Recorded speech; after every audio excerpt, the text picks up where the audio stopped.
دیوانی حەریق مەلا ساڵحی کوڕی مەلا نەسروڵڵای زێوی.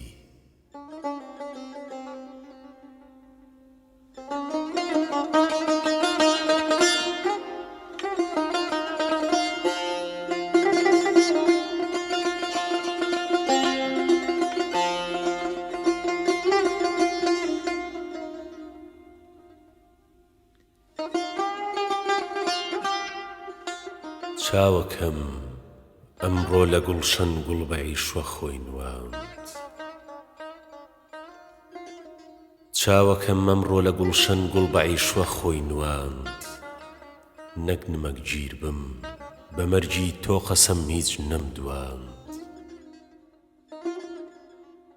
گوڵ بە تۆزی پێتەوە لاف و گەزافی لێدا. واشکور سۆزەی نەسیم هاتووە ویشی لێستاند. نەشتەری موژگانی تۆ هاتۆتە سەر سەفحەی دڵم.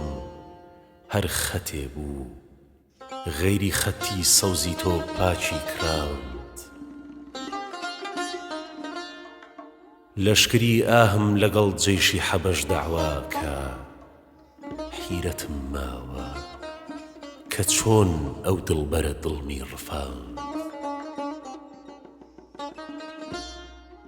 بۆ گوڵی ڕوود ماتەمی پەرچەم دەبینی بۆیەوە. ماهی نەورۆزم بە شیوەن وەک مەحەڕەم خۆی نواند.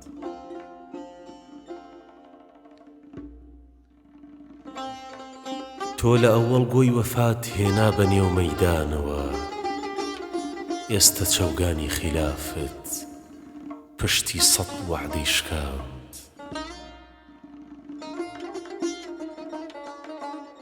تو خودا قەت غیرەتە بۆ تۆ ئەرێ سەروی ڕەوان.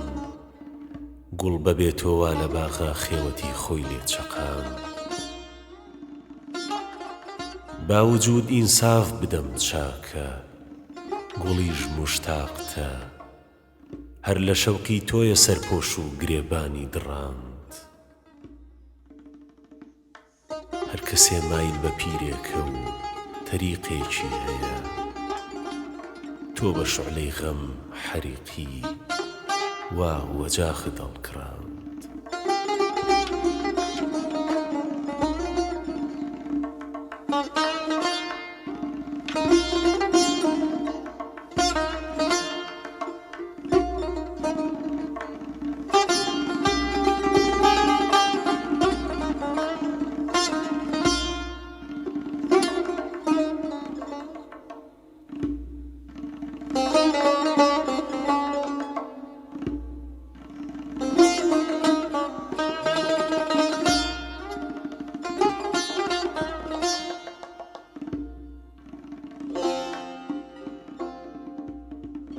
عاشقی سەروی قەدت قومری صیفەت زاریەکە. عاشقی سەروی قەدت قومری صیفەت زاریەکە. ڕووی گوڵی تۆ بولبولی دڵ فێری غەم خواریەکە. خۆت وەکو سوڵتان و چاوت حاکم و ئەبرۆتە شیر. تیری موژگانت وەزیرە مەشقی خونخواریەکە. کەوتە نێو زوڵماتی زوڵفانت دڵی ئەسکەندەرم. خدری زیندەی ماچی لێوت کەی دێ ڕزگاریەکە.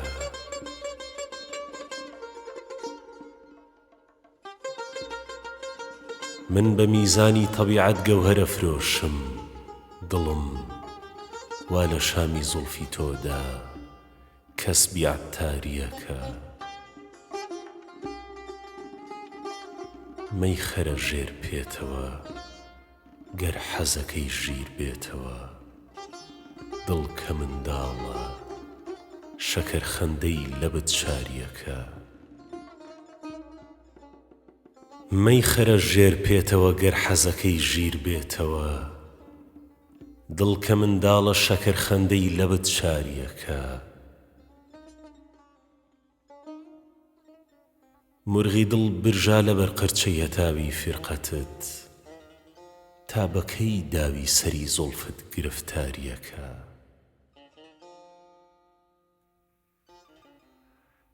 تووتی دووکانی حوسنت بولبولی تەبعی منی خستە نێوبەندی تەماح و فێری بازاڕیەکە مەستی بادەی چاوی ئەوم و پێمەڵێ مەستی مەیە سەیری کەن بوختانی ناحەق چۆن بەلەب جاریەکە بێرە مەیدانی فەساحەت ئەسپی خۆت لنگدە حەریق تا بزانم چێ بە شیعرت صحبەت و یاریەکە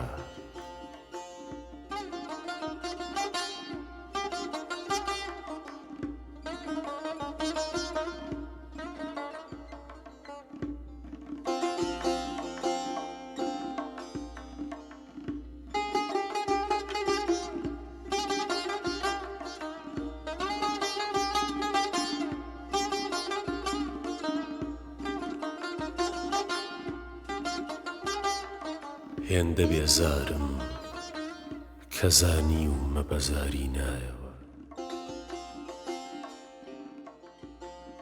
هێندە بێزارم کە زانی و مەبەزاری نایەوە دوور لە باڵاکەت سەرینی ناومێدیم نایەوە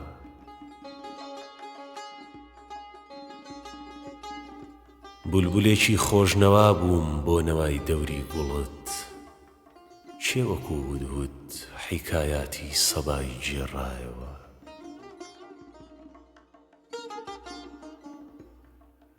بۆ پیاڵەی مەیلی لەیلا قەلبی مەجنون قابیلە شۆڕشی شیرین لە ناڵەی کۆکەندا مایەوە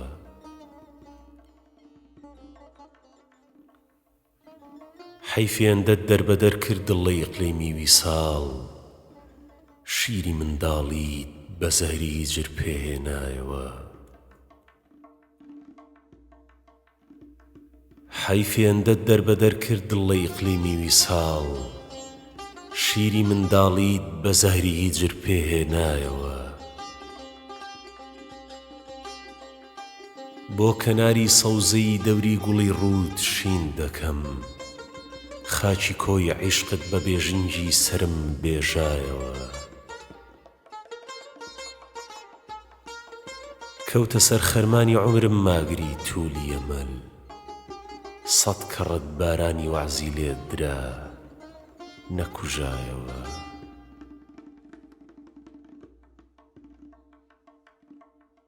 شیریە برۆ تیری موژگام تاق و جوود دەنوێنێ پێم تا بزانم ڕۆحی شیرینت چلۆن کێشایەوە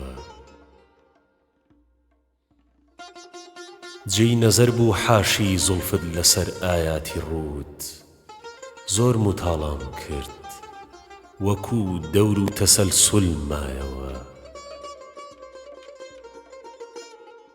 تاقی میحرابی برۆت جێی نازە بۆ ئالی نیاز سۆفی وەیزانی کەچە هێن کەرب و خۆی گێڕایەوە شەمعی خوبان پڕتەوێکی شەمسی ڕووی تۆی لێکەوت هێند حیا و شەرمی بەخۆی داهات بەجارێ توایەوە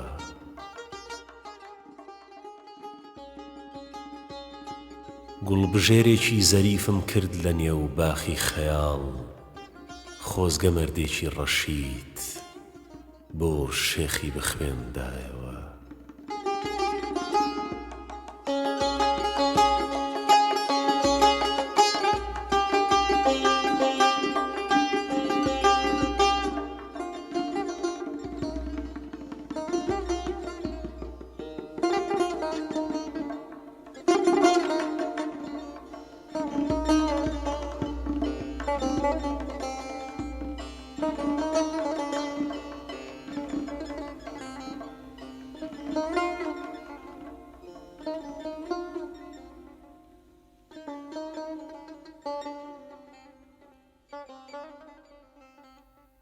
چاوەڕێی موژدەی نەسیمم تا لە گوڵشەن دێتەوە. چاوەڕێی موژدەی نەسیمم تا لە گوڵشەن دێتەوە. بەڵکە فەرمایش بکا گوڵ بولبولم با بێتەوە. وا وەعیدی بەفری زستانی فیراقت کەوتە دڵ، مەر بەبای وعدەی ویساڵت کێوی دڵڕەش بێتەوە.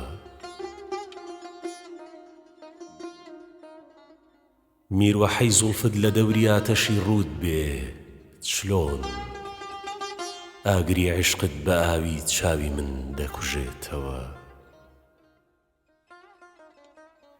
سوچی زوڵفت بوو کە پەروانەی دڵم ڕووی کردە ڕوود، ئاگری وەسڵی شەم و پەروانە شەو دەگڕێتەوە. خەت و مووری زوڵف و خاڵت حوجەتی موڵکی دڵە، نەقشیە و مۆرە بە ئاوی خوڕخوڕە ناچێتەوە.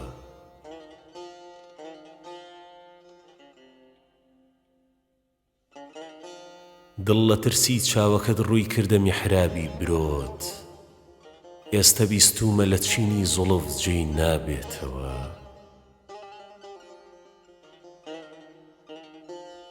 کێوی هیجرت خستە سەرشانی دڵم پێی خستووە، تا نەگات دەستی بە زوڵفت زەحمەتە هەستێتەوە. سەد کەڕەت خستمتە جێژ و مەهلەکەی بەحری فیراق، ئاخری موژگانی قولابت دەرم دێنێتەوە. مەزرعەی مهر و مەحەبەت توخمی وەسڵی شین نەکرد، گوڵ بە شادی دادەچێنم خاری غەم دەڕوێتەوە.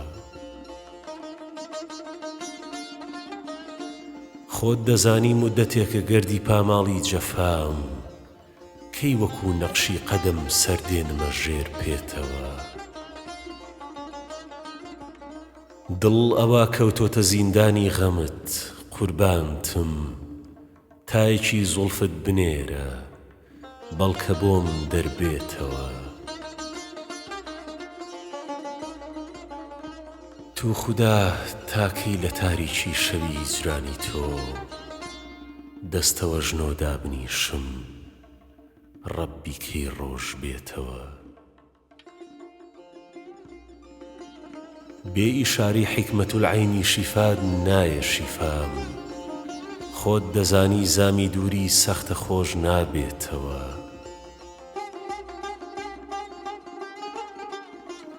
فیکری من چونکە دەقیقە عاشقی قەدی ئەوە، موو لە موو گیراوە چ بکەم لێک گوێ نابێتەوە. زەخمی دڵ بێ مەرهەمی وەسڵی بە ناسۆر کەوتووە. ئەی حەریق باسی مەکەت خوا بڵا نەکولێتەوە.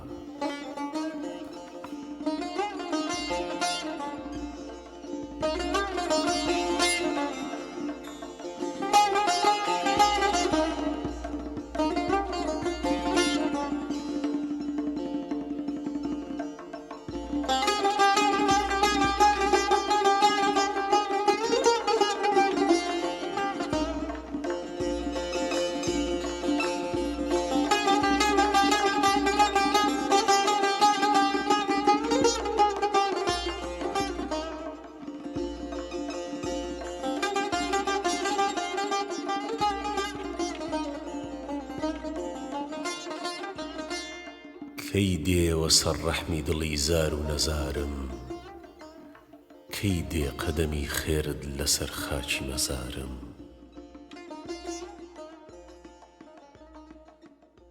کەی دێوە سەر ڕەحمی دڵی زار و نەزارم، کەی دێ قەدەمی خێرت لەسەر خاچی مەزارم. تاکەی لە تەوافی حەرەمی قیبلەی ئەبرۆت، وەک پەرچەمی پێشانی سەرەفگەندە و خوارم. جارێن نەبوو جاری نەبێ فرمێسکی نەدامەت، بارێ نەبوو باری نێنێ بۆ دڵی زارم.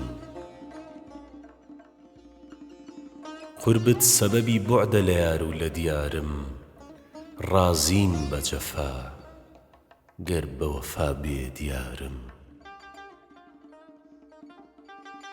بۆ لەزەتی عەفوت کە جەریئم لە مەعاسی، مەدڕێنە دەخیل پەردەی ڕوخسارەی کارم. چت داوە لە ڕووترشی و سرکەی دەمی ئەغیار، قەندی لەبی شیرین بەدەمی تاڵی خومارم. ئەی عەرعەری بوستانی هیدایەت، وەرە باغان داغانی قیامەت کە قەدی سەر و چنارم. گوێم مەگرە لە ئیرار و لە ئیسراری ڕەقیبان، من سەد غەزەبت بێ لە عەفوت چاوەنوارم. تا دیومە لە نێو مەسحەفی ڕوود سوورەی یووسف، بۆ ئایەتی حوسنت لە هەموو ڕەسمێک هەنارم.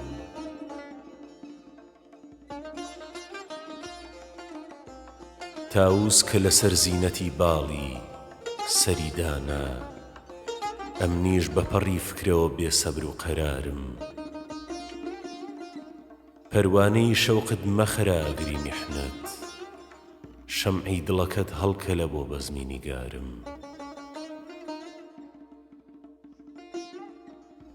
مۆرەی دڵی برد زوڵفی لە بۆ تەختەی سینە، لەم نەردەمەڵێن وامەیە دێم فێری قومارم.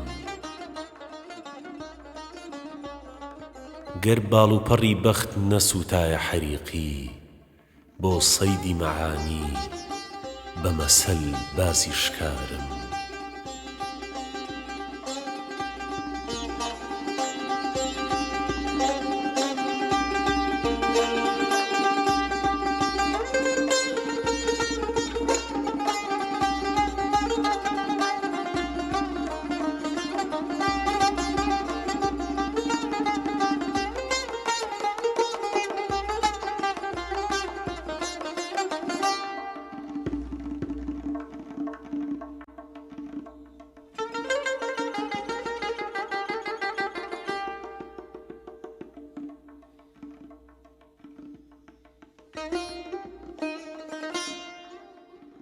نەما ئاوی بەقا، بادی فەنا خاچی بە باداوم، کە یارم ئاگری دووری لە پێستی جەستە بەرداوم. بە قوربانت بمەی ساقی بدە پێم ڕاحەتی ڕۆحم، بەبێ ئاوی حەیاتی تۆ جگەر سووتا و برژاوم.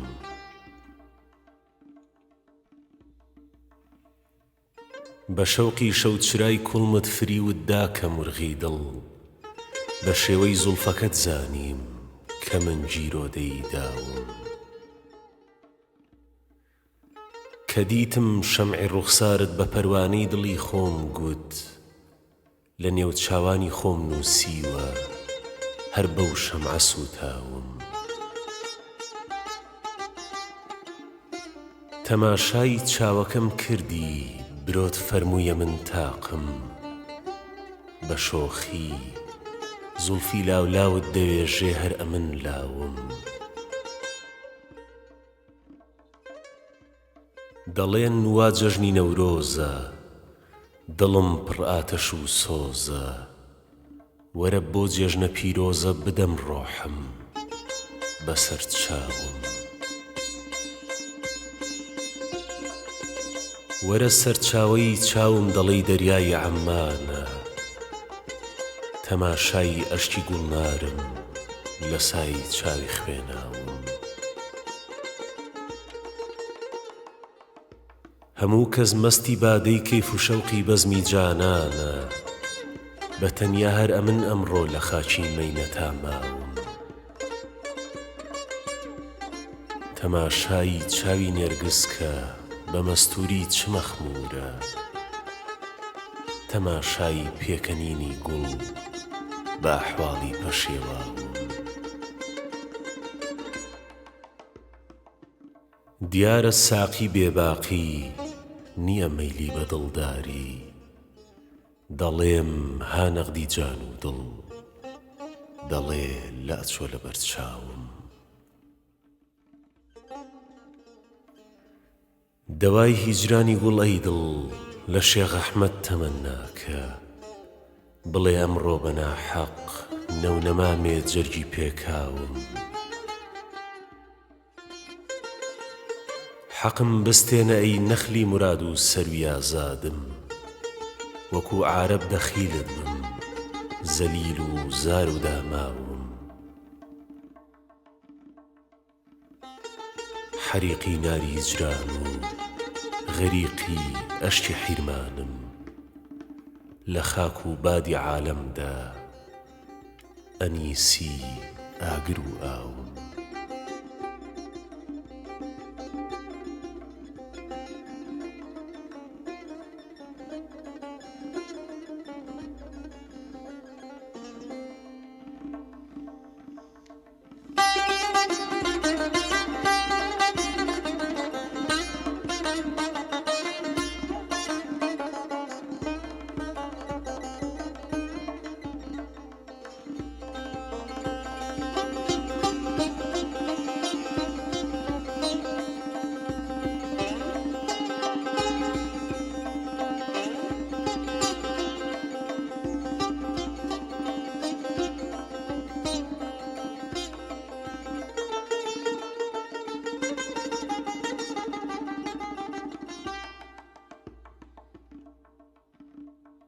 لە ئەم عیدە بەعیدم من لە دیداری ڕەفیقانم،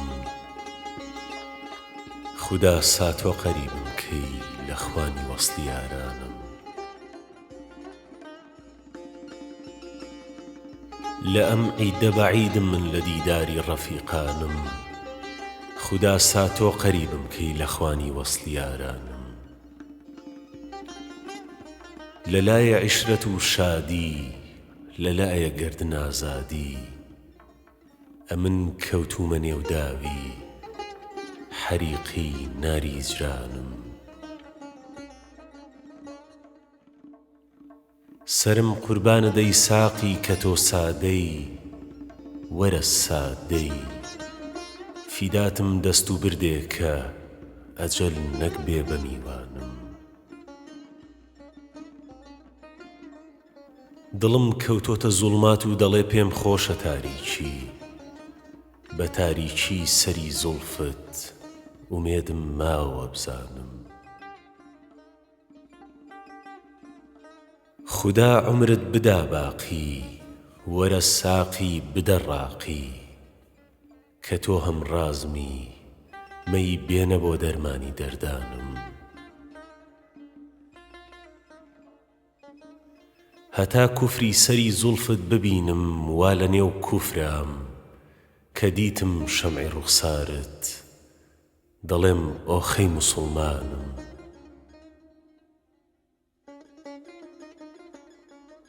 بە ڕەنجی ئەشتی خوێنینم کە ڕووسورم لە قاپی حەق، لە فەیزی تۆوەیە ساقی بە جۆشە تاوی گریانم.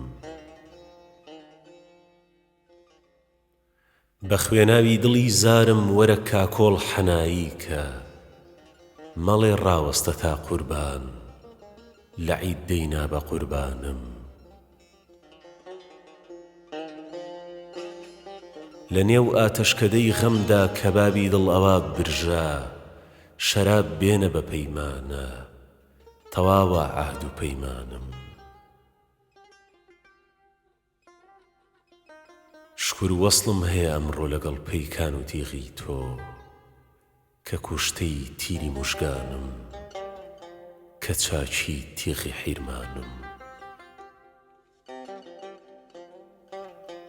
گوتت دانەی خەیاڵت بێنەرە نێو داوی زوڵفەینم، ئەگەر دەیکەم پەرێشانم ئەگەر نەیکەم پەشیمانم. سەفی تابووری موژگانت لە قەلعەی دڵ کە جێگیر بوو، هەتیوی دڵ نەما جێگەی لە بۆ کوێ ڕۆیی نازانم. حەریقی تەرکیار ناکەم سرم ببڕن نەگەر فەرزن نییە باکم لەبەر تاعنی مریدی پیری ڕەندانم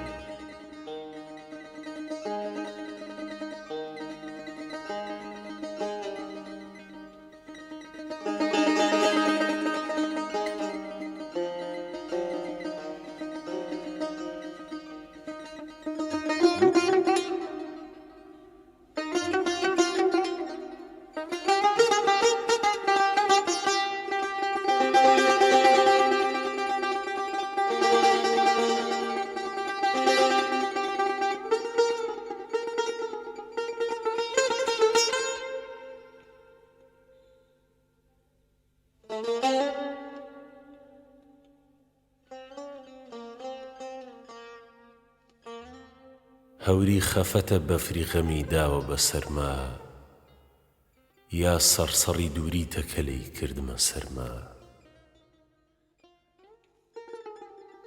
گاهێ بە شەرارەی غەم و گەه سەرسەڕی هیجران خۆشی نەبوو بۆ من نە بە گەرما نە بە سەرما کەوتۆتە سرم مەشک و غوباری ئەلەمی دڵ یعنی کە قوڕی میحنەتە کردومە بەسەرما گەر دەچمەوە ساحێب نییە هیچ مؤنیس و ساحێب گەر دەچمە سەقز ناری سەقەروا لە جگەرما شاهیدمە حەواسم کەسەکەم چەندە کەساسم بە خودا نییە غیرەت لە خەیاڵ و لە نەزەرما هەرچەندە بە جیسمانی کە دوورم لە حوزورت ڕۆحانیەتت سەبتە لە نێو دیدەی تەڕما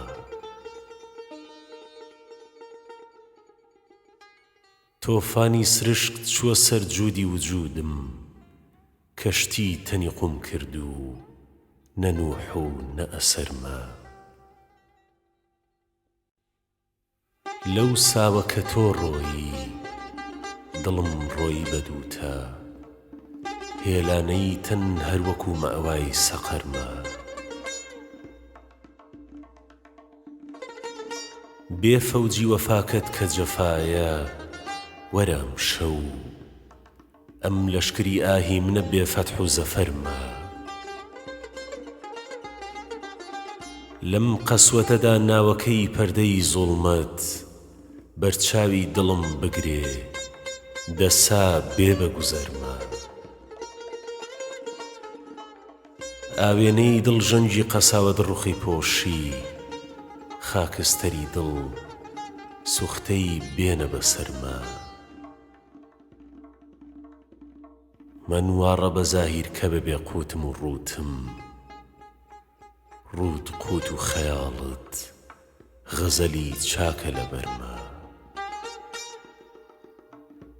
سەرمایی ئەم مڵکی خەیاڵاتە حەریقی حەیفێ کە تەلەف بوو بە هەدەر چوو بە زەرەرما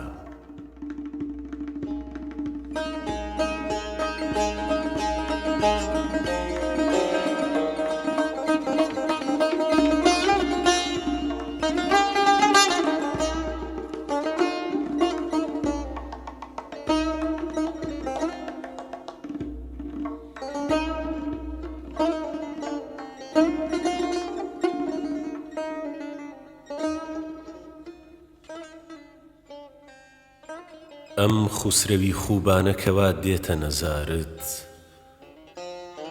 شیرینە گەر دڵ بڕفێنێ بە ئیشارەت ئیسمێکی شەریفی هەیە مەنعە لە تەسەڕوف جیسمێکی لەتیفی هەیە لایق بە سەدارەت نەقدی دڵ و ڕۆحم هەیە بۆ موژدە لە ڕێدا زۆر لایق و شایستەیە بیدەم بە بەشارەت میوەی ئەمەلم کاڵە بە دوو چاوەی کاڵی کاڵای خەیاڵم هەموو ڕۆیی وە بەخارەت لەو وەختەوە تەخفیف کرای اسمی شەریفت، من سوچی لەلام بۆتە نیهایاتی وەزارەت. نوقتەت دەهەند وا دڵی هێناومە تەنگی، جێگای خەیاڵی نییە بۆ فکری بەکارت. تۆ ساحبی ئەم چاهی زەنەغدانە بێ قوربان، سەد یوسفی کەنعانی دەبێ بێتە زیارەت.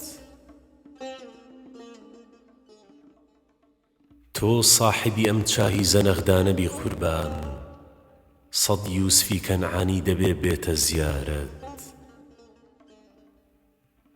باکم نییە لەو خەنجەرە دەیکەی بە کەمەردا، شمشێری برۆت جەرگی بڕیوم بە ئیشارەت.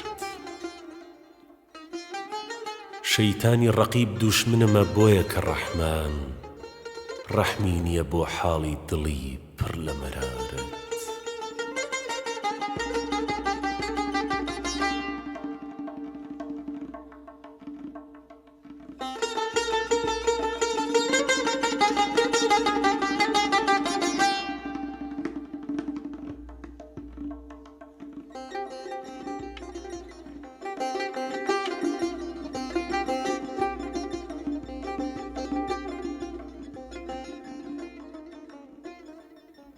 حزنی من یا حسنی تۆ ئەشکالە تا آخر نەفەس. حزنی من یا حسنی تۆ ئەشکالە تا آخر نەفەس، چون زەکاتی حسنی تۆ یا حزنی من ناگا بە کەس. زاهیرەن فەرمووتە وەختی مردنی حازر دەبم، وا لە خۆشی مردنم دەمرم، دەسا ئینسافە بەس. چۆن دەکەی مەنعی دڵی من تۆ لە شادی لێوی خۆت، لێوی تۆ وەک شەکەرستانە و دڵی من وەک مەگەس. چاوەکەم لەو باخی حوسنە مەنعی چاوی من مەکە، لازمە بۆ پاسەوانی باغەکەت جووتی عەسعەس. تازە فەرمووتە لە لای کەس ڕازی عشقی من مەڵێ، نەتدەزانی دڵ کە کون بوو دەنجی لێ دێ وەک جەڕەس. پێی بڵێن زاهید بە خێری خۆی لە وەغری من گەڕێ، عشقی من شوعلە و بڵێ سا، وەعزیە و وەک خار و خەس. خاڵی سەوزە داخی سەوزە، باسی ناسۆری مەکەن، تازە دەی ئەو بێ حەریقی قەت شیفای نایە بە کەس.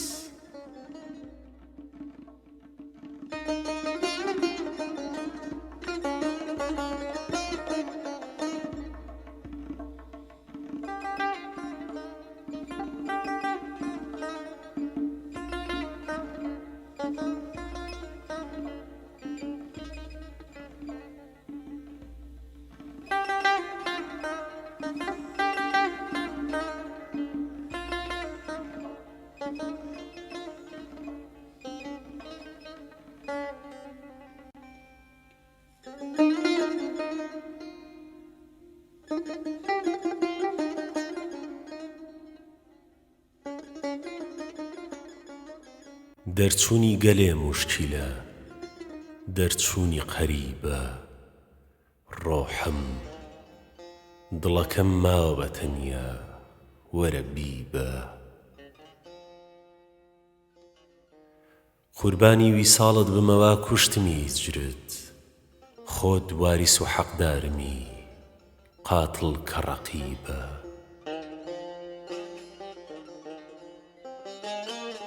خۆت دیوتە لە نێو میسری مەلاحەت چ غەریبی، سا ڕەحمێ بە حاڵی دڵەکەم کە غەریبە.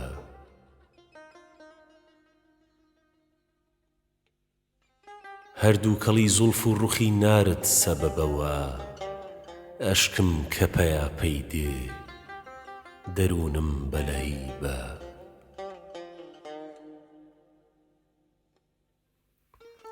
ڕەبی بە خەدەنجی غەمی دووری دڵی کون بێ هەر کەس لە نیگاهت کە بە ئارام و شەکیبە. وازەن مەبە گیان سەخت و سەمەرگم کە نەمردم، ئومێدی ویساڵت وەکو لوقمانی تەبیبە. تابووری موژەت چەندە بە تەرتیب و نیزامە، بۆ سەف شکەنی دڵ چ سوپاهێکی مەهیبە. وا لەشکری ئاهم چووە سەر کافری زوڵفت، گەر شاهی ڕوخت لێ بگەڕێ سەیری عەجیبە. بۆ موشتی خەتا چوو بە خەتا کەوتە نێو چین، لەو بۆنەوە هەر زوڵمەتە شامی بەنەسیبە. قوربانی وجود و ئومەنای شاهی ڕوخت بم، هەر یەکە لە جێی خۆی چ ئەمیرێکی ئەمینە. تەسکینی دڵت هاتووە خەی کە حەریقی، یارت کە بە خوێنی جگەرت کەفی خەزیبە.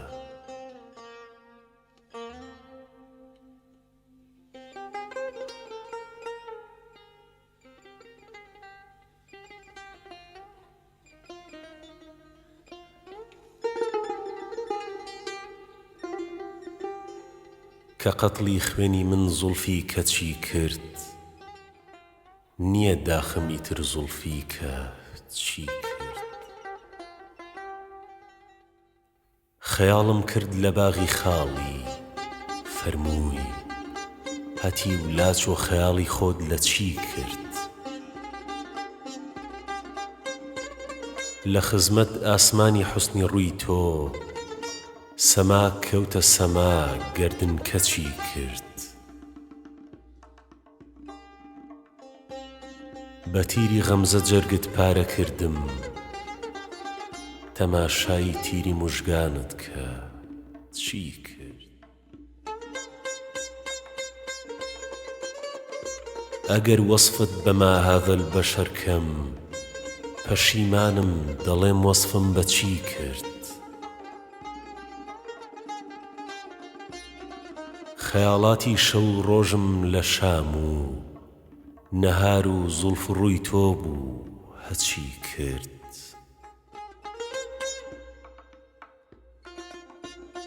حەریق سینەی کە پڕتوخانی غەم بوو، لە داغی ئەحمەدی دووخانە چی کرد.